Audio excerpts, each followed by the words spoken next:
আদানের যোগ্যতা হাজারও পবিত্র পবিত্র বাইবেলের সরকার ঈশ্বর প্রভু ধন্যবাদ এই প্রভু এই সুন্দর দিনের জন্য প্রভু প্রভুকে সাহায্য করেছে প্রভু তাই তোমার ধন্যবাদ দিই প্রভু এবং আমরা 4 দিনের মধ্যে প্রভুকে আদায় করি প্রভু তুমি ক্ষমা করো প্রভু যে দিদিনার জন্মদিন প্রভু হিসাবে ভক্তদেরকে প্রভু ওনাকে তুমি আশীর্বাদ করো প্রভু সুস্থ রাখো ভালো রাখো প্রভু এবং ধন্যবাদ দিই ওনার সুন্দর মানসিকতার জন্য প্রভু আজকের এই জন্মদিনে আমাদের এখানে বাচ্চাদের সঙ্গে ওনার জন্মদিন শেয়ার করেছে তার জন্য প্রভু এবং প্রার্থনা করি ওনাকে তুমি ভালো রাখো প্রভু এবং সুস্থ রাখো প্রভু এবং ওনার যা মনের ইচ্ছা আছে প্রভু সমস্ত কিছু তুমি পূরণ করো প্রভু সেই সঙ্গে ওনার পরিবারে যারা আছে প্রভু তাদের প্রত্যেককে তুমি সুস্থ রাখো ভালো রাখো প্রভু আর আমাদের এখানে যে সমস্ত বাচ্চারা আছে প্রভু তাদেরকেও তুমি সুস্থ রাখো ভালো রাখো এবং তারা পড়াশুনো করছে প্রভু তাদেরকে জ্ঞান বুদ্ধি দিয়ে তুমি পরিপূর্ণ করো আশীর্বাদ করো আমাদের সবাইকে প্রভু আমাদের প্রার্থনা শুনে বলে প্রভু তাই তোমার ধন্যবাদ ধন্যবাদ প্রার্থনা আমাদের তার মধ্যে মুক্তি যাত্রা প্রভু যীশু খ্রিস্টের নামে যাবে শুনে শ্রবণ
आज আমাদের সেভ দ্য অরফ্যান্সে খুব খুশির ছোঁয়া। আজ অনেক দিন বাদে আমাদের এখানে ঈশানী দিদিভাইয়ের জন্মদিন সেলিব্রেট হচ্ছে। ঈশানী দিদিভাইয়ের জন্মদিন উপলক্ষে আজ আমরা ভালো মন্দ খাচ্ছি। আমরা ভাত, ডাল, মাছ, মাংস প্রভৃতি এগুলো খেতে পাচ্ছি। সবাই জোরে হ্যাপি বার্থডে বলে দাও।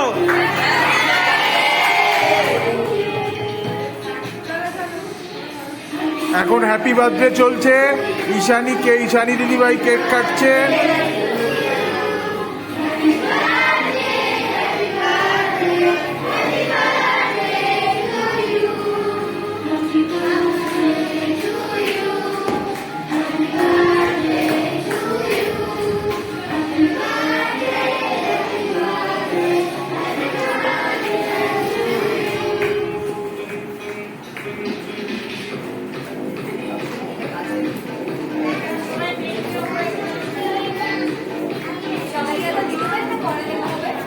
এখন সবাই এক এক করে নেবে, নিয়ে ওপরে যাবে।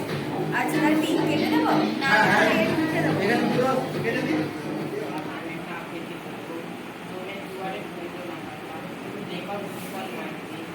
সেই কোন ছোটবেলা থেকে ওকে ফোটা দিয়ে আসছি, হাঁটতেও শিখিনি তখন ভালো। তোর কপালে মা ফোটা দিয়ে দিত, আমার তুই তুলে হাঁটতি। আর যখনই ফোটা দেওয়া শেষ হতো, তুই তুলে নিতি সামাই করে দিত, মাথায় বালিয়ে হাত বুলিয়ে আদর করে দিত।